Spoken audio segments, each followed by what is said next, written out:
always like to start a beach walk with the strand line or the rack line. Basically all this debris that's been pushed up by the last high tide. So as the water recedes out going to the low tide phase, all this stuff gets left behind, and it's a great place to start to kind of get some clues about what life we might see. So right now there's a lot of seaweed, and if I fold it over, I'm gonna see, beach hoppers. So many isopods. These little amphipods are like the potato chip of the sea. And their adaptation for living in this really high area of the beach is excellent because they're delicious. Lots of things want to eat them, but not a lot of sea creatures can survive staying out of the water for this long. So they're gonna take advantage of this nice seaweed mat to stay cool and a little wet while the tide is out, and then probably feed on some of this dead seaweed. There's some really cool stuff. There's this popweed or rockweed fucus. It's a brown algae that, kind of gooey. There's some evidence of eelgrass, so I anticipate that we'll see some eelgrass beds today on this really amazing low tide. I see some eggs on that eelgrass, probably from a bubble snail. Lots of stuff. And anything that's up here in the strand line are things that are totally okay to manipulate, right? You can pop that rockweed, you can smash you know, a little crab molt shell. These are not living things, and so if you have maybe some kids with you that might be a little bit rough, this is a great place to start because they can really get a hands-on experience for the things that are here. Yeah. So let's walk down the beach a little bit and see what else we can see. Cool. I like this crab molt that you found though. It is really cool. The juvenile red rock. They kind of get that really fun pattern that helps them blend in. So that's a cool find. To the low tide. All right. Already we can start to see this green that's washed up, and this section of the beach at Manchester is where I see a lot of people go slip sliding. So we're gonna actually walk around this very, very green section of beach so that we don't slip and fall. I'm already slipping. Maybe film Stena because this might be really exciting. But we'll stop right here, kind of where the rocks change from being more gravelly beds to being more cobbly beds. So we'll take a look and examine some of these. Now, all of these rocks are smaller than the size of your head, so they're all safe to flip to find different animals. In fact, you don't even have to really flip to see quite a few things moving. If you just kind of sit yourself down here and watch, a lot of these small crabs and things will come on up. Stena, go ahead and give a rock a turn and let's see what's under there. Oh, love great crabs, but this is one of my favorites. This is a little kelp isopod. So unlike those amphipods we saw earlier, isopods, they have legs that are all similar. And these ones have these little grasping hooks that make them great. Oh my gosh, Stena. For sticking onto things. But maybe I don't, oh yeah. There you go. Pretty cool that it can just climb on my face. Really well adapted. Not so much for my face, but better for that slippy, slimy seaweed. But yeah, they're really cool swimmers because they'll use this little paddle in the back and they like to do the backstroke. So if we had a pool of water to set this little guy in, we'd see it swimming on its back, kind of flipping around, and it's pretty cute. So. Super cool. Very common in this area where there's lots of rockweed and seaweed, and then some rocks with barnacles that they can look under. So we can turn a few more rocks gently to look and see what's under here. Lots of these green shore crabs. They also get called Oregon shore crabs because they're not all green.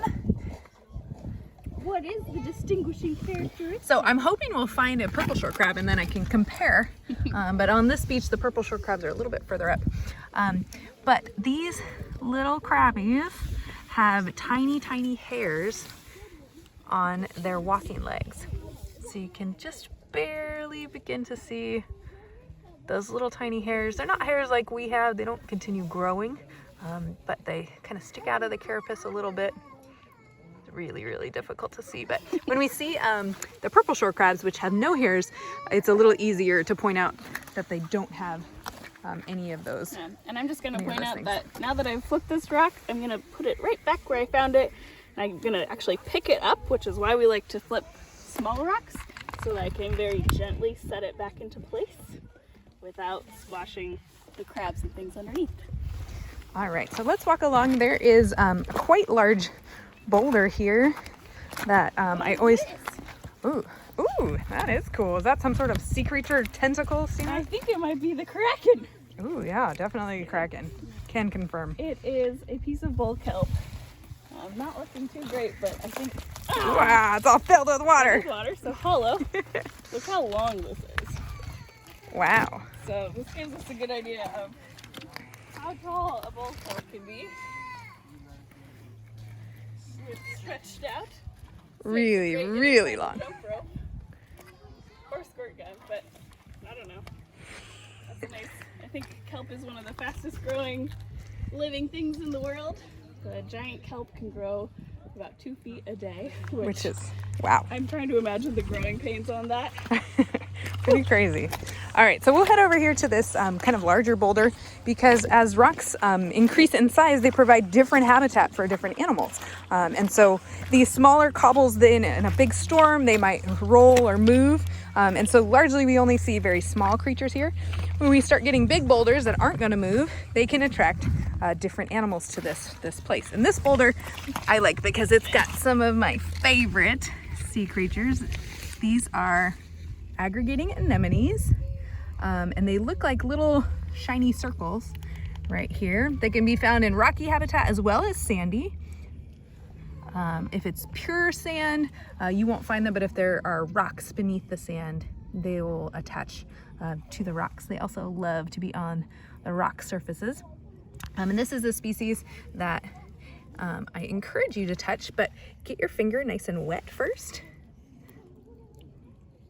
And you can do that by just touching a little puddle on the ground. You see how they move a little bit when they're touched. Now this is an animal that you definitely don't want to poke. Don't push hard on them. If you're pushing hard enough that water's coming out of them, that's definitely too hard, and that can harm these animals. And you can kind of see their tentacles. They have pinkish tinged tentacles and then a green, this is called the column. And their tentacles are very sticky. So if you find one that has its tentacles out a little bit, you may feel like you're touching tape. And that is the anemone trying to eat you. They don't have eyes or anything like that to know that you're a giant creature. They are programmed to, anything that touches them might be edible, and they take advantage of that by eating lots of small crabs and fish and shrimp and things like that that bump into them when the tide is high. When the tide's out, they kind of pull their tentacles in and just sort of wait and hope they don't dry out too much. So pushing on them and forcing water out of their bodies is a little bit cruel, because it might mean they may not survive the tide. I also like on this rock, there's 2 different types of some leafy seaweed here. So there's a red algae and a green algae. So this is that sea lettuce, and then this is nori for Byra. It has kind of a little bit of an elasticity to it, like a rubber band. So I wanted to tell the difference. That does not have any spring. The green doesn't bounce. Green don't spring. All right, and then we're gonna begin walking out on this sort of clay deposit that's here. And what I love about it is you can really see striations in it where past glaciers carrying loads and loads of gravel and rock really scraped through and left this deposit here. And there's lots and lots of this rockweed, this fucus. So we would say don't pop the living fucus that's here, because these is going to create the next generation. But the ones that you find up in the strand line are totally fun to pop. And this is a nice habitat because the seaweed's going to keep everything underneath it nice and wet. So here's some more of those anemones. Lots of barnacles. Oh, there's even a little tiny crab. That's adorable. Some limpets. And another critical feature about this beach that makes it really great habitat is these puddles. So this is one of the few beaches in the Puget Sound area, the southern part of the Salish Sea, that has standing water that's trapped by the rocks. Most of the beaches around here end up looking more like that, where you have sand or silt or gravel that filters the water out and doesn't collect it. And this provides excellent habitat for creatures to survive the low tide. This is a rough neighborhood to be in. They have to deal with changes in temperature, right? If it's a really warm, hot day, their little pools or puddles or lack of puddles is going to get really, really hot. And then the cold water from the incoming tide is going to come back and refresh them, but it may not be for several hours. So as we walk along, I noticed all kinds of stuff, but I'll try to talk about some stuff that I think is interesting. This is a really cool brown algae. Its common name is sea cauliflower, and a part of me wonders if it tastes like cauliflower, but it grows as these little kind of knobs that you see. Kind of look like brains. Yeah, very brainy, very squishy and smooth in texture, and they're hollow. They're really common in this area. Now I'm looking as I'm walking. I have to be really careful as I tread to try not to crush any little creatures that may be hiding. I try to generally walk on bare pieces of rock so that I don't accidentally crush somebody who may be hiding underneath here. I'm looking for a very hidden creature, the chitins. There's lots of them on this beach.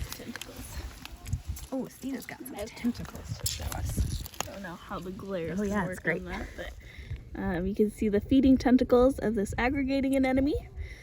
And I'm gonna just gently go in and touch and feel that, oh yeah, sticky, kind of sticky, and then it'll be closed up, and if it got a hold of me, it could be digesting me right now. Not today. For your sake, Stena, I'm glad you're not going to get eaten by an anemone. Sounds like a bad way to go. What's remarkable is the anemones can eat food as large as themselves, if not even larger. And one kind of interesting thing, if one fact that the kids always love, is that anemones, oh, here's my secret creature. Anemones, they don't have a separate butt, I guess. They have a mouth, and that's it. So food goes in that mouth and then gets digested and then comes right back out their mouth. So I always tell kids, like, hey, maybe don't poke them right there. You're poking them right in the butt. Here's that hidden creature I was hoping to show you. This is a chitin, even though it looks just like a ball of nothing. There is an animal here, and the way that I find them is by looking for these ovals. And if I touch him a little bit, you may see him move. He's got articulating plates. Ooh, it's starting to rain a little bit on us. Because of course it is. It's the Pacific Northwest in springtime. That's what happens. Mossy chitin. I think it is a mossy or a hairy. I can never remember the difference between the two. So this is an animal that's very prehistoric. They are largely unchanged from the fossil ones that were found before dinosaurs. So like 200 million years ago, there were chitins on our planet, and they look just like the ones that are alive today. So it's a very successful design.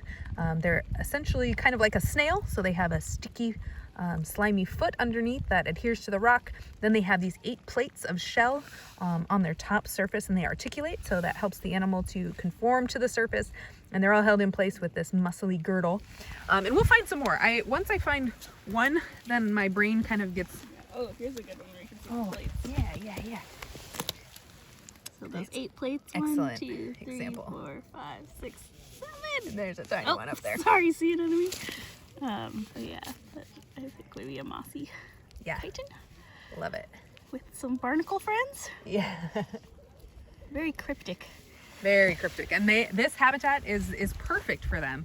They're algae eating, so they scrape with their tongue to grab nutrients from the different things that are growing. And here we go. Most of the puddles around here have at least one chitin in there. So here's one. If not 2 chitins. Yeah. You start. There's a chitin pool party going on. Oh, you got a pool here. party? Oh yeah, look at them snuggled up together. Too cool. Cool chitins. There are different species of chitin as well. Not all of them are mossy like that. So here's another one. I told you. They're once you start seeing them, they start kind of almost jumping out to your eye. Oh, see, here's one that's different. This is a woody chitin.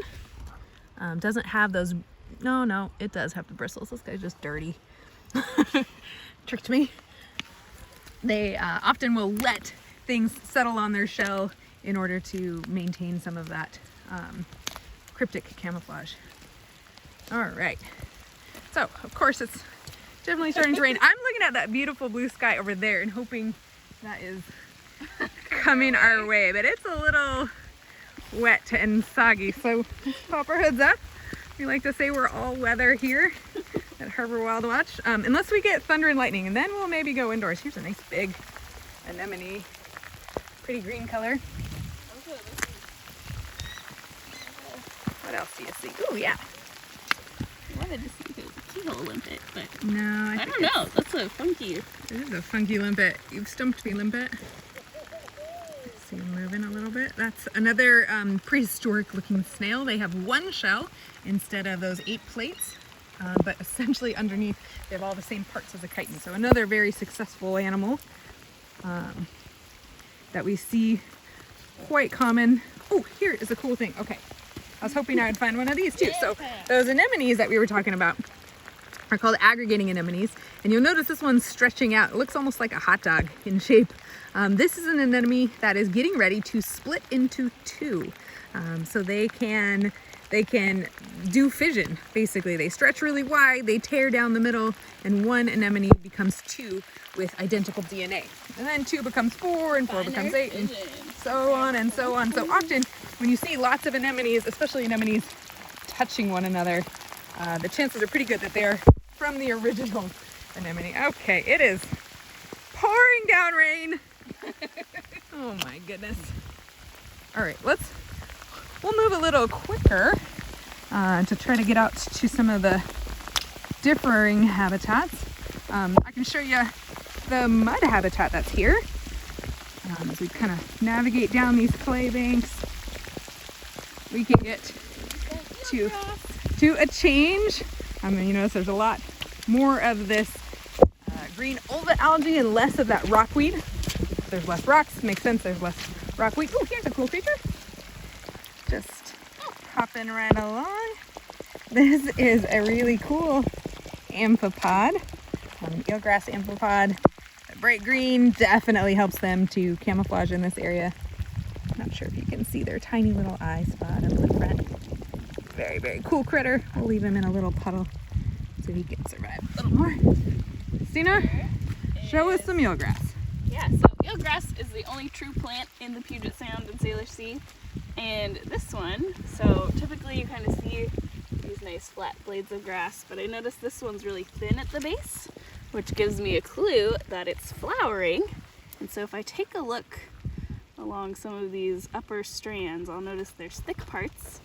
And indeed, there's these, it kind of looks, really a lot like barley. So think of how grasses flower, and you have flowering eelgrass. So it's like a little wheat seeds here, and I've never seen it with these little parts poking out like that. Oh yeah, interesting. I'm guessing it's a little more mature than the ones we've been seeing earlier this year. But it's a flowering plant that transports nutrients from the roots, so there's a whole rhizome system. A lot of this eelgrass here is probably connected to other individual rootstocks popping out, and they use photosynthesis from the sun. From the sun. What sun, which Stena? would be fun to have out with us today.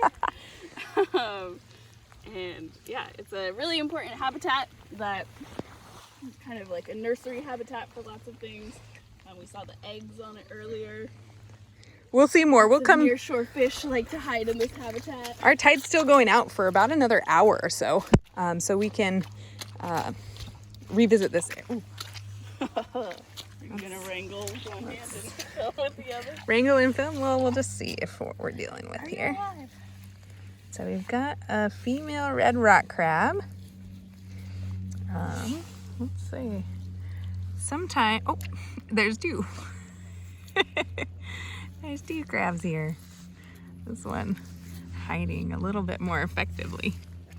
So this red rock crab is the largest intertidal crab that we typically see, and they are definitely that bright red color. And you can, actually no, this one's soft. Oh. So I'm not going to handle this Yeah. crab here because they notice. are squishy. This is a crab who's recently molted. So crabs have a hard exoskeleton that they that kind of helps keep them protected, but they have to grow, and you can't grow when you have a hard outer shell. So they shed their shell and will harden over the course of a couple of days. So hopefully that crab, we'll just leave her be and wander away from her and hope no seagulls come and find her, because that's a real easy meal for them. So we'll cover her back up. Sorry to disturb you, my dear. I would wonder, I mean, they're really close. That seems too close, but often we'll see if we can find a crab in the crab embrace. Because when she does shed her outer shell, her oviducts are open, so the next generation of baby crabs can be fertilized and join the world. All right, so Stena, I'm heading down towards the shore because I'm noticing some red algae starting to be exposed. And if you're a longtime fan of Harbor WildWatch, you know how much I love seaweed. So we're gonna go talk about some algae down here. It's getting slick. Starting to see a little more variety in the textures of the algae that we can see. It's getting a little trickier to walk. We're still in kind of silt and sand and cobble and rock all mixed together in this section of the beach. But when you get down to the lower tidal heights, you'll notice a change from green to red. And we've got a lot of red here. A lot of red. I wish I could just plunk my camera underwater to show you what it's like out there. I guess we'll wait for the low tide and we'll see even more. But the majority of the red algae that I'm seeing here is this great red, bumpy textured, it's called Turkish towel. My favorite thing to do is scratch my fingers on it because it makes just great sound. This is a great algae to introduce kids to because they're often a little timid about it at first, and then you just can't get enough of that texture. Also here are some stringy red algae. This one has lots of nicknames. Red spaghetti, sea noodles is one, succulent seaweed is another, and it's another great one for touching because it just feels cool. And all the red algae are a little bit elastic, so they're kind of bouncy a bit. Another clue that we're in the lower intertidal zone is we start seeing different types of crabs. So here's a little Pygmy rock crab. These Look are at you, cutie. really cute. They have the dark black claws like the red rock crab, but much rounder. Yeah, little perfect carapace. little oval carapace. I love those guys. Yeah. We'll let you keep crawling around. I also noticed out here, Rachel.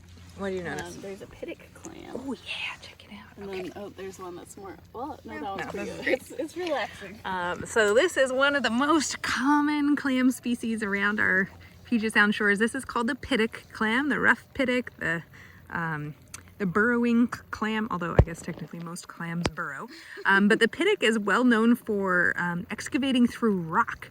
Their shell is got almost this countersunk growth pattern to it, so it works almost like a drill, and they can wiggle it back and forth and wedge themselves down in. And in all my years of exploring the seashore, I've only ever found one pittock shell, because even when these clams die, their shells remain lodged into the rock. And it can actually be a tool that geologists use when they're trying to figure out where our sea levels were in past years. They can look for pittock holes, which only form underwater, right? Because the clam needs to live in water. But sometimes they'll find pittock shell holes way high up on a cliff face. And it tells a little bit about where that rock used to be. I also want to point out, this is a nice, just look at the siphon of the clam. So the two holes of this fleshy tube that sticks out of the clam, one is kind of like the intake, and it's going to digest whatever food is in the water, and the other will spit it out. For pittocks, unlike a geoduck, which has really smooth margins on those siphons, the pittock has these little kind of tabs. Convoluted margins. Yeah, and so clams are also a pretty good stewardship tip opportunity, because these clams, they don't get to choose what food they're eating out of the water. Any plankton will do, but unfortunately, if the water is contaminated with pollution like dog poop or car oil, it's gonna eat that too. And so I also noticed I was gonna say, there's so much things I'm noticing. Oh, you got a hermit crab right here. I was just gonna point out that there's a little kelp crab over there. Nice. In the lower tidal heights, a lot of the mobile animals will chase the tide out, and so it kind of concentrates life right at the shore's edge. So for beachcombing and looking for these sea creatures, I recommend coming. Don't spend too much time up in the high intertidal zone. It'll wait for you. I'm noticing on some of this eelgrass there is some eggs present. I just saw, although they're super cryptic, a kelp crab, and I'm sure we'll see more of those kelp crabs. So we'll just kind of keep walking along. This is a place where you want to take your time walking.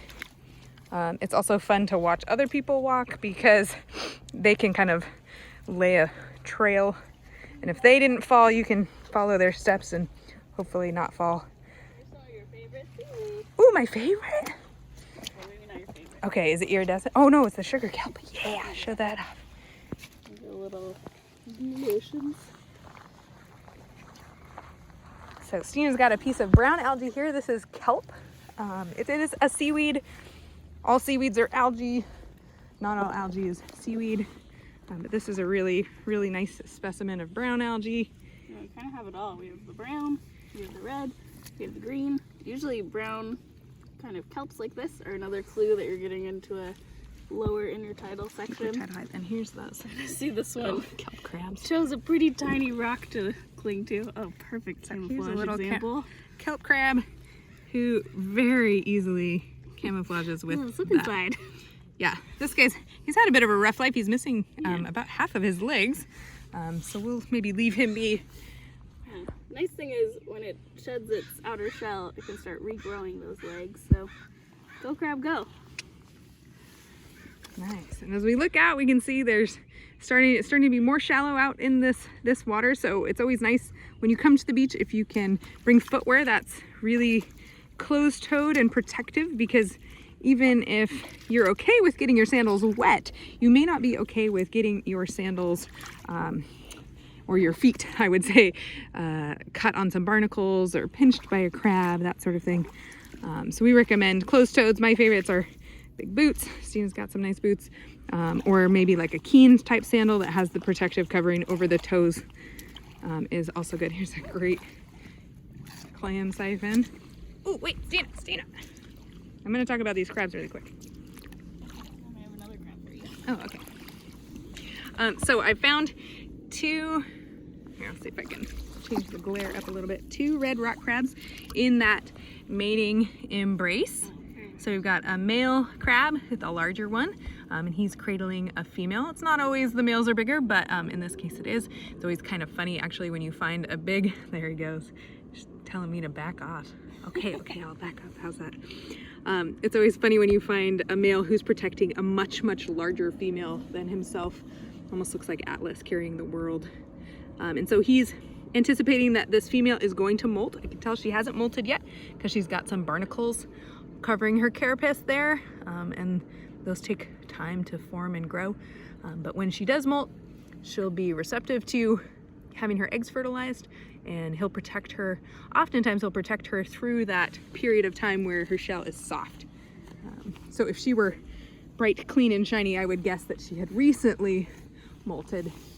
Okay, show me what you're seeing. Now there's a saddleback gunnel swimming around. This glare is impossible, but maybe we can see it. It looks like a... Looks like a little snake, actually. Yeah, it totally looks sneaky. And then somewhere there was a helmet crab, but oh, I'm letting the cloud sediment clear. move. I'll try again. Say we will find more because they are quite common in this zone. All right, so I'm looking out and I'm seeing these big boulders.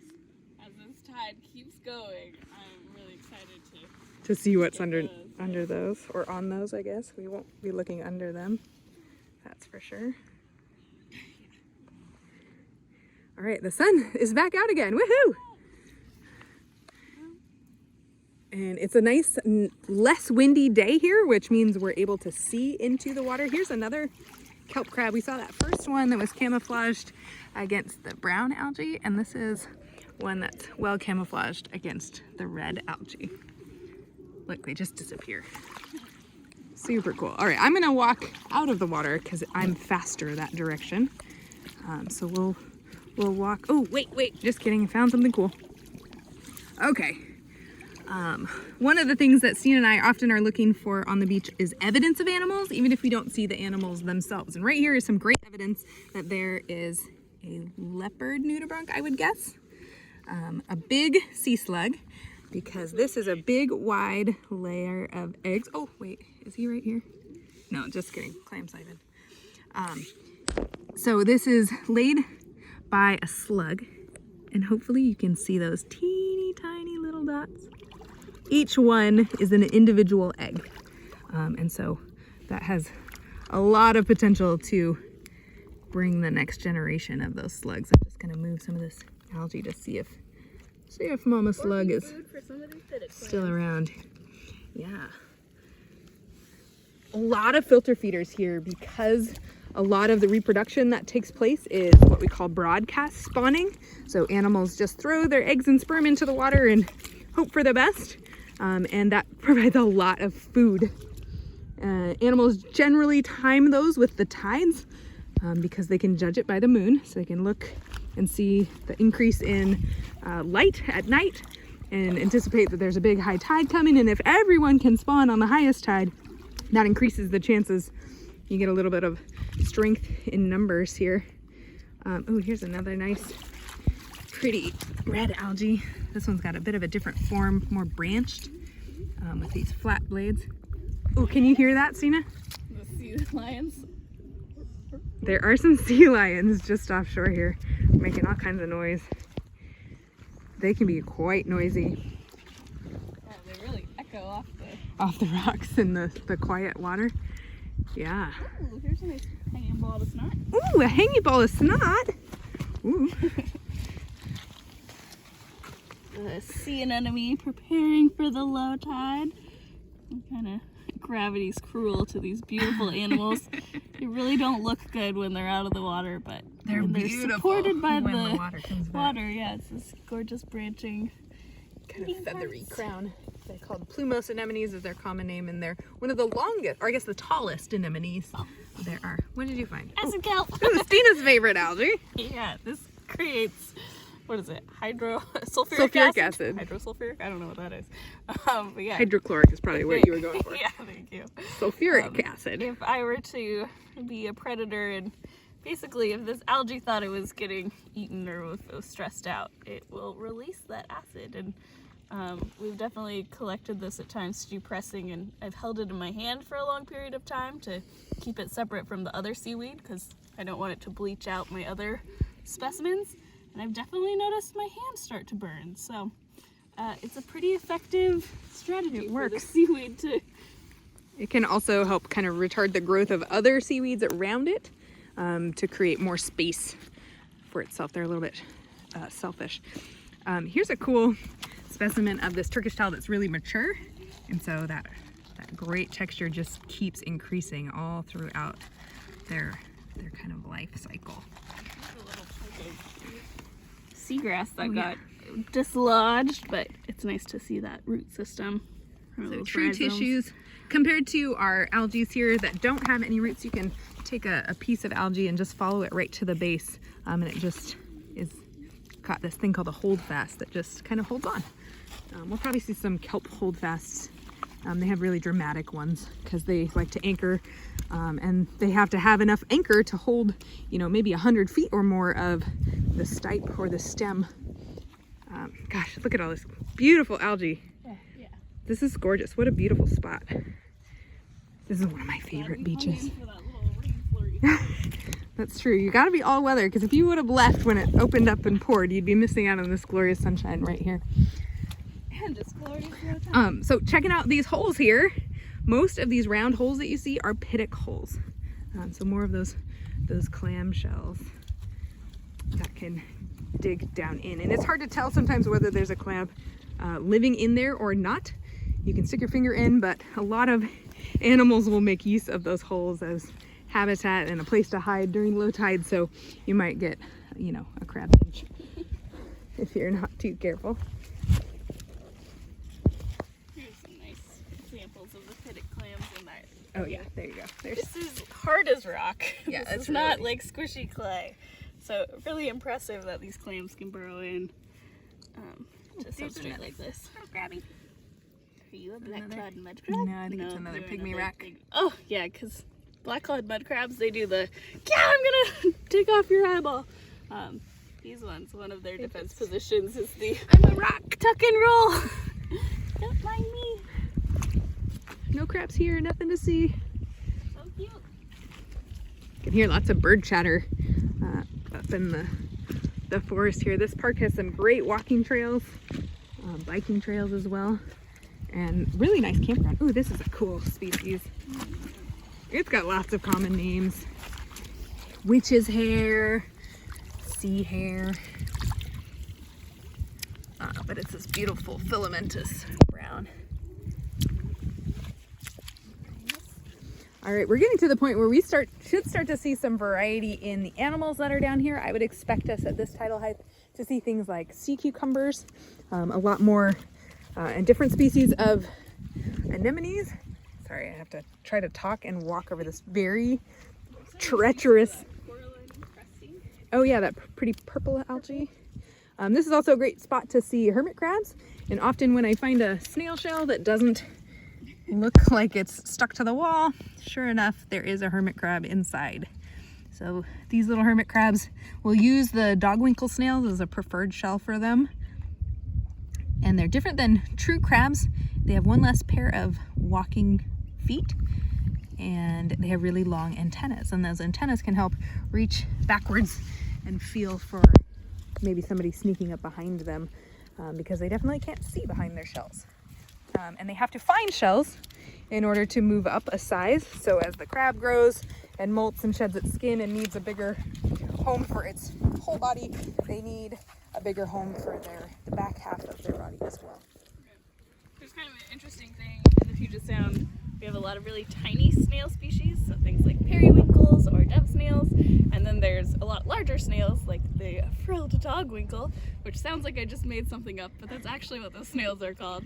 And so there's little shells and big shells, and there's not a lot of shells in between. So hermit crabs have a struggle in like finding that right size. Finding the gap.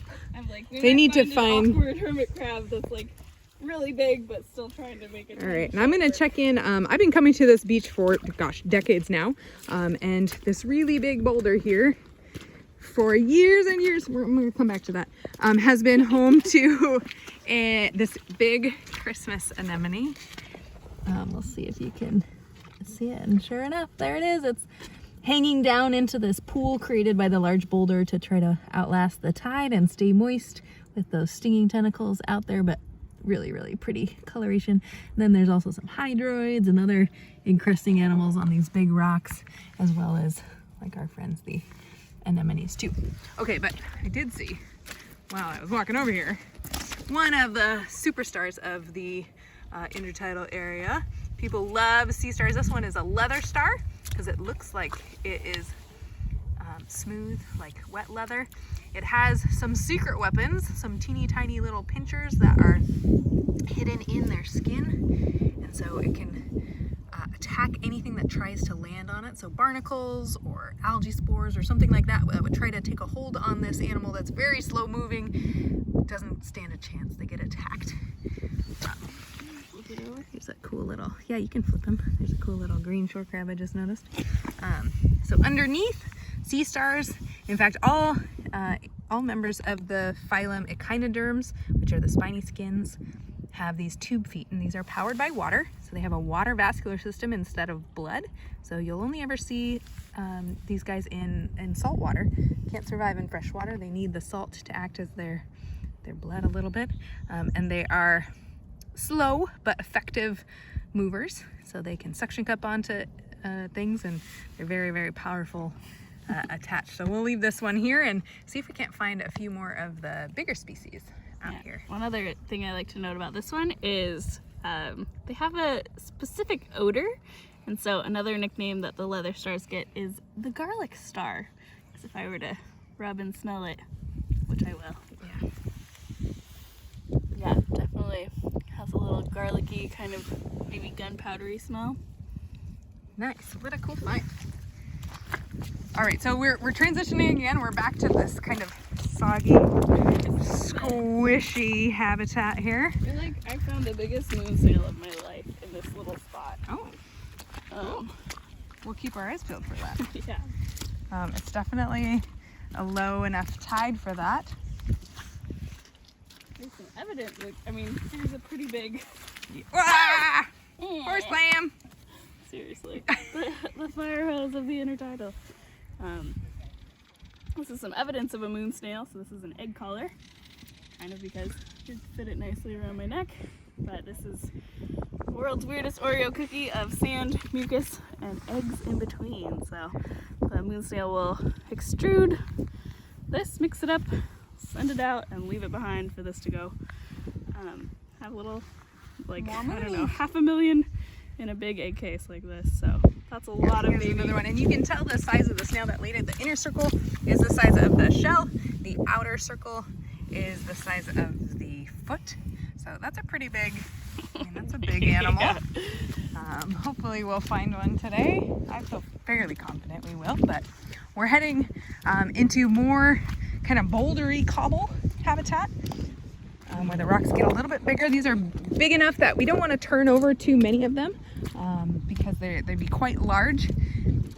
But we will investigate underneath a few rocks that we think we can safely turn and put back. Again, lots of this beautiful red algae. Every once in a while we'll come across this. I get asked this a lot. What in the world is that kind of algae? This is dead and dying algae. So this is algae that is kind of bleached. It's lost its ability to photosynthesize, and it's just the cells that are left after the fact. I call it ghost algae because it was once alive and is not beach anymore. Cleanups where I've had people bring buckets full of this because it really looks kind of like plastic, but yeah, I don't know how you, I guess maybe taste it. Ooh, maybe don't taste it. Don't taste it. It'll be salty. But yeah, that should stay on the beach. Okay. Flip it. Yeah, oh, there's a nice flat rock. That's a hermit crab. Yep. Sure enough.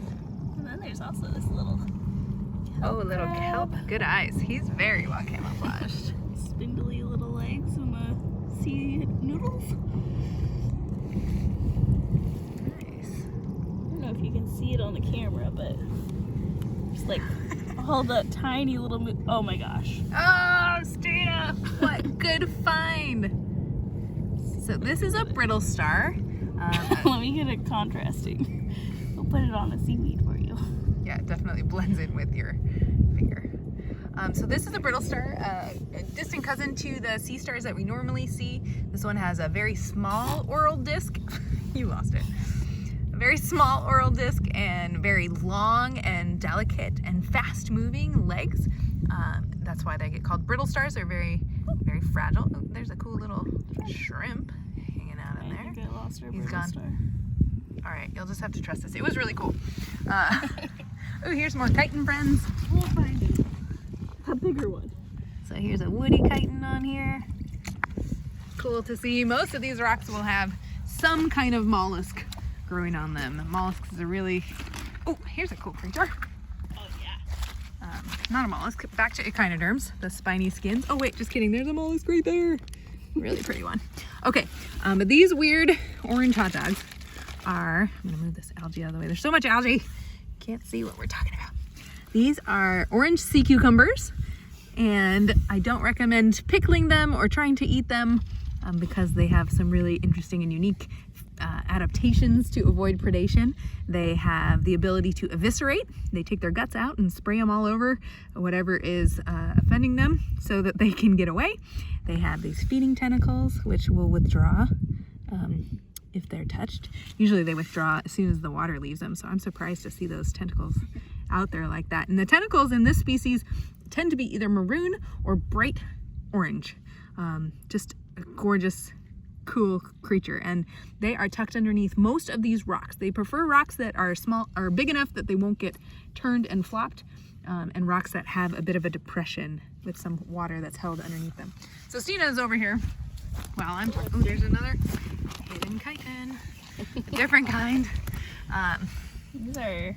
She's found a really cool sort of a low intertidal crab. These are black clawed mud crabs, and compare them to the pygmy rock crab we saw earlier that curled up into a ball. These ones go limbs out, trying to keep you away.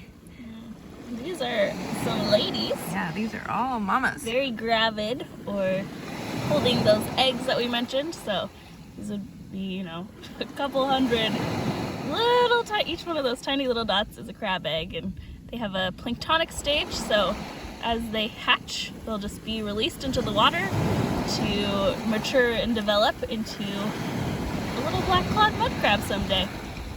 So these are females that must have molted earlier on in the year, and now are brewing up the next generation. We've got some waves from the ferry that just went by a moment ago. Every hour on the hour, we've got a ferry going by us. There's also some cool stuff under the water. Oh yeah, check out that. So when you flip a rock, instead of just looking at what's on the ground under the rock, also looking at the rock itself can be fun. There's some of these jingles. So this is a type of bivalve that actually attaches to the rock and grows to form on it. And then some calcareous tube worms, which you can kind of see that one starting to reach out to those feeding branches. They're really beautiful when extended and in the water. Very cool. Oh, and I noticed more hermit crabs, all kinds of cool things here. Another dogwinkle shell with a hermit crab inside. Oh, okay. The walking gets a little tricky, but here's a cool creature.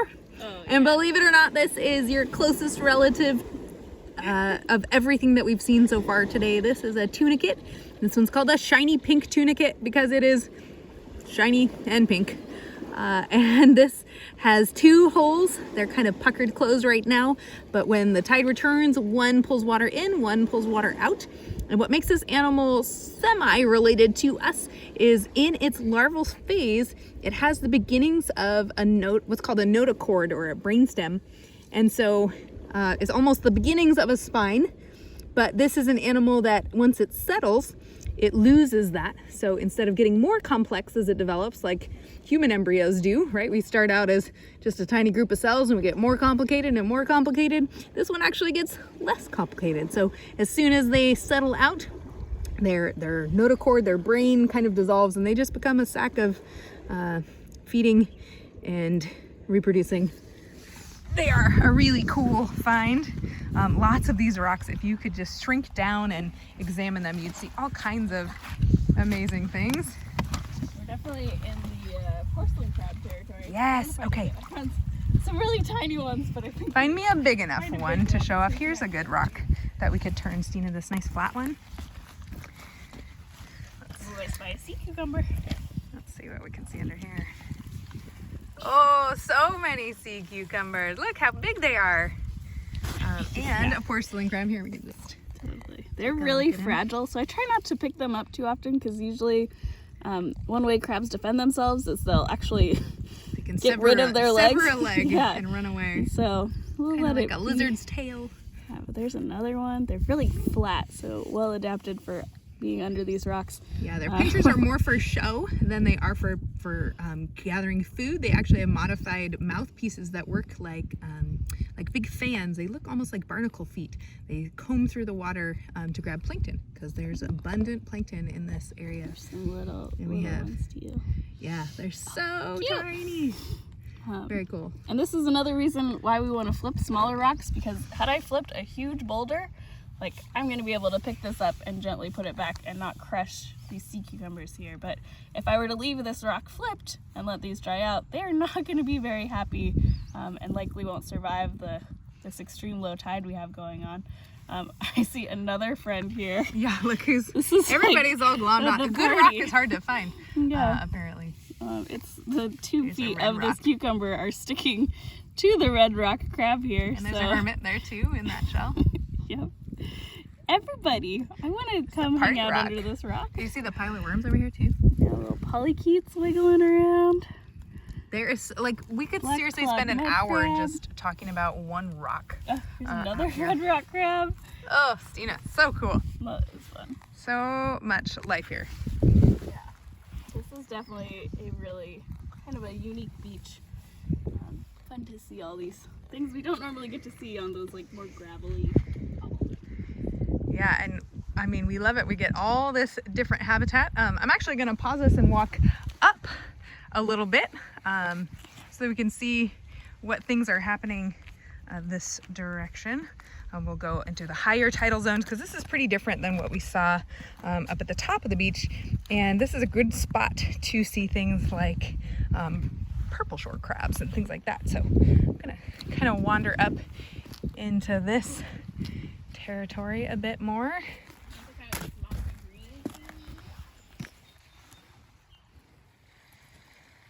All kinds of cool stuff.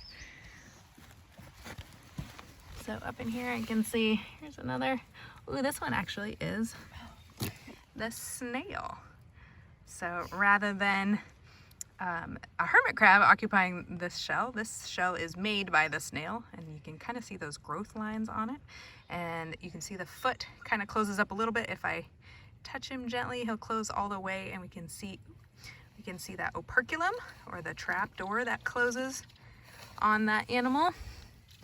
Really, really neat. I've seen them on this rock, this rock, this rock.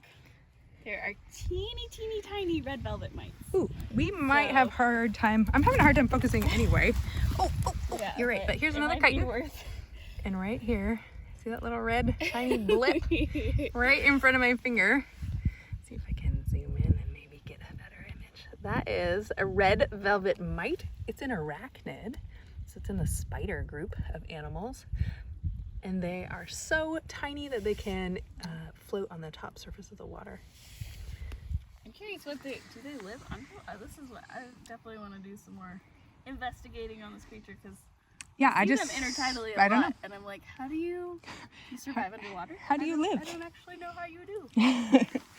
So we'll see if we can find a good smallish rock to. Oh, here actually, this is probably a good rock to foot to be able to see some crabs. Gently. Ooh, actually, this is a rock that was flipped because this algae definitely doesn't live underneath a rock. So while I appreciate somebody put a rock back, they put it the wrong way. But here is that purple. The tide could have done it. It's small enough. But this is the purple shore crab. The ones we compared to the green shore crabs. This is the one that has no hairs on their legs. So I'm going to try to gently show you this creature. I have to be a little bit careful because these kind of have very serious pinchers, but no hairs on those little legs. They also are almost exclusively purple, although occasionally you'll find a green or a kind of tomato soup morph of the purple shore crab species. But again, they won't have any tiny hairs. And these tend to be higher up in the tidal height than the green shore crabs. So if we move down, we'll see green ones. If we move even further down, we'll see those pygmy rock crabs and the black clawed mud crabs, and then the red rock crabs, the biggest. All right, so we'll put this rock back for our little friends here. And I'll just set it back into place. I'm kind of on a little puddle, but here's a ribbon worm. Ooh, he's starting to dry out, it looks like. Yeah. It's under this rock, but this is an animal where the word worm does not imply relationships to other worms. So your earthworms are very distantly, I would say, unrelated to this ribbon worm or Nemertean. They have no segments on their body. They're very, very stretchy. They have a funky proboscis or mouth that peek at that and it might shoot its little proboscis out. Super weird and cool. Yeah. Worms. Again, we could spend all day under one rock. I love it.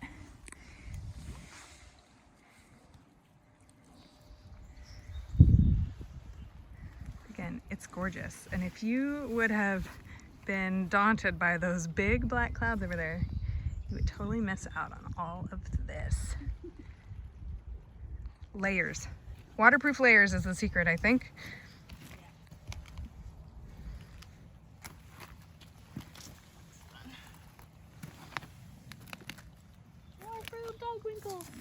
Ooh, yeah, so Stena, show up that little shell. That's a perfect in-betweener. Yeah, but we would hope, I guess, for the sake of this snail, that it would grow up and be bigger, but this is that kind of in-between size shell that's missing for a lot of the hermit crabs in the Puget Sound. But I think it's cool that they come in like white to this wild orange color.